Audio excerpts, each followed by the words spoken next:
전 경제부총리가 국회 출석했을 때 경제가 요즘에 왜 이렇게 어렵냐라는 질문에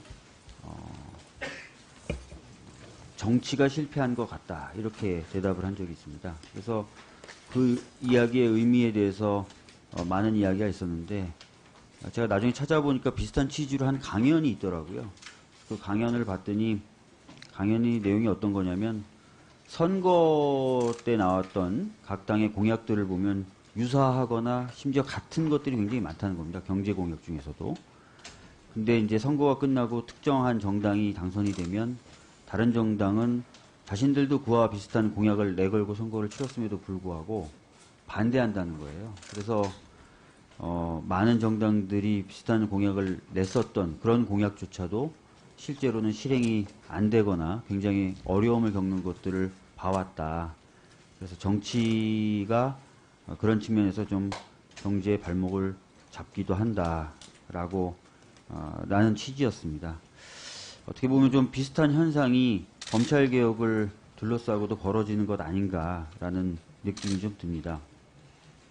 예를 들어서 검경 수사권 조정의 경우에 제가 알기로는 과거 정부에서도 검경 수사권 조정을 하려고 노력을 했었던 것으로 알고 있는데요.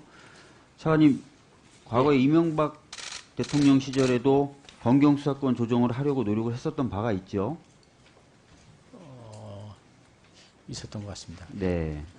그리고 특수부 폐지 또는 축소의 경우에는 제 기억에는 박근혜 전 대통령의 대선 공약이기도 했었죠. 예, 그렇습니다. 예. 그리고 최근에 권성동 의원님 같은 야당의 법률 전문가 출신 의원님들도 이 특수부 폐지 또는 축소 관련된 법안들을 내시기도 했습니다. 그래서 어떻게 보면은 여야 구분 없이 검찰 개혁 또 그중에 몇몇 이슈에 대해서는 의견이 참 비슷한 부분, 방향성이 참 비슷한 부분들이 있습니다. 그래서 그런 부분들을 이번 기회에 좀 뜻과 지혜를 모아서 실현해보면 어떨까라는 생각이 좀 듭니다. 법무부가 사실은 이제 검찰이 너무 그 그림자가 크다 보니까 법무부가 주로 검찰 관련된 일만 하는 부서로 일반 국민분들은 많이 알고 계세요. 네. 저도 사실은 국감 4번째인데 주로 법무부 국감하면은 대부분의 질문을 검찰 관련된 질문을 드렸던 것 같습니다. 근데 실제로 법무부가 하는 업무 중에는 국민들의 일상생활과 밀접한 부분들이 굉장히 많죠. 그렇습니다. 예, 관련돼서 하나 질의를 좀 드리도록 하겠습니다. 그 PPT 좀 띄워주시죠. 예, 저게 뭐냐면 오피스텔에 사는 주민들하고 그 오피스텔 관리인들이 충돌을 일으켜서 오피스텔에 사는 사람들이 촛불 집회까지 했다라는 보도예요. 저게 이제 관리비 산정의 문제나 관리 방법에 대해서 이 관리인들하고 오피스텔에 사는 사람들이 뜻이 안 맞는 그런 상황에 대한 기사거든요. 실제로 최근에 보면은 저런 문제를 겪고 있다는 사람들 많이 만날 수 있습니다.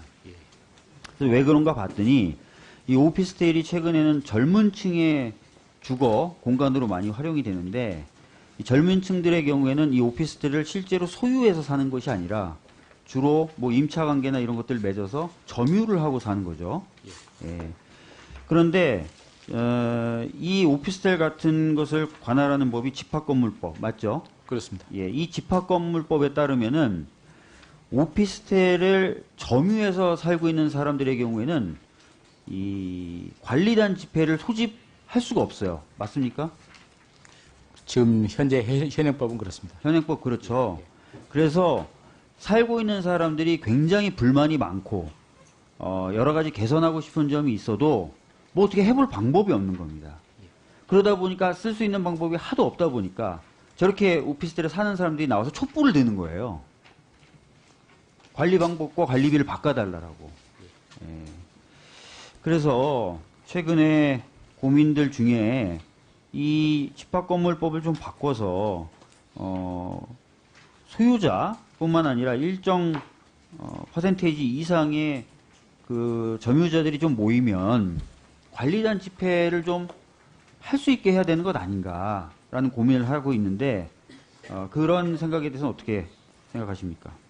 아무래도 이제 관리비가 지나치게 과다하거나 또 관리비가 불투명하다라는 불만도 좀 있고, 특히 이제 서민들이나 젊은 층들이 많이 이용하다 보니까 그런 불만들은 그리고 회계가 좀 투명해야 되겠다. 또 관리장부도 좀 제대로 작성됐으면 좋겠다. 그런 이야기로 즉 집합건물법을 적정하게 개정해야 된다. 그런 의견으로 모아지고 있는 것 같습니다. 예, 그래서 그런 부분 저희들도 좀 고민을 할 테니까 법무부도 좀 같이 좀 고민을 해서 예. 이런 문제들이 좀 시정될 수 있었으면 좋겠습니다. 예, 저희도 같은 생각입니다. 예. 지금 또 하나 좀 보여드리고 싶은 게 출정 관련된 부분인데요. 지금 수사기관이 구속한 피의자의 경우에 수사기관이 소환을 해서 조사를 할 수 있다는 명문의 규정이 있습니까? 이번에 좀 여러 가지 고민을 하면서 같이 찾아봤는데 근거 규정이 좀 있지는 않은 것 같습니다. 네, 근거에 명문 규정이 없죠. 예, 예. 재판을 받고 있는 피고인의 경우에는 구금돼 있을 때 부를 수 있는 권한이 있는데 수사 과정에서 구금되어 있는 피의자를 수사기관이 다 별도의 절차 없이 부를 수 있다라는 명문의 규정이 없습니다. 그죠?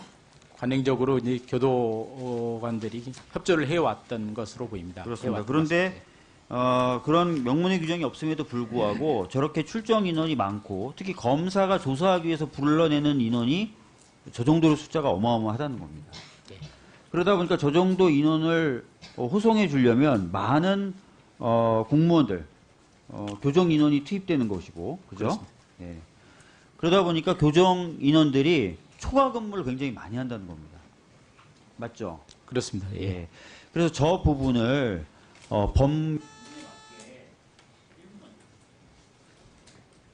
개편할 필요가 있다. 즉 저렇게 그 수사기관이 구금한 피의자의 경우에 소환해서 조사하는 것을 좀 제한할 필요가 있다라고 생각하는데 어떻게 생각하십니까? 저희들도 고민을 어차피 이제 법무부 소속 아까 말씀드린 것처럼 교도관들이 절반을 차지하고 있습니다. 33,000 중에 한 16,000여 명 되니까요. 교도관들의 애로사항 중에 하나이고 또 다른 한편 다른 나라에 비해서 우리나라의 어떤 검찰에만 그런 교도관들이 어찌 보면 혜택을 주고 있는데 수사의 필요성이라든가 검찰의 인력이 한계가 있어서 필요성은 인정은 됩니다만 그래도 조금 이제 나름대로 합리적인 대안을 찾을 때가 되지 않았나 저희도 고민하고 있습니다. 네, 알겠습니다. 이후에 저런 부분도 같이 좀 개선해 나갈 수 있었으면 좋겠습니다. 이상입니다.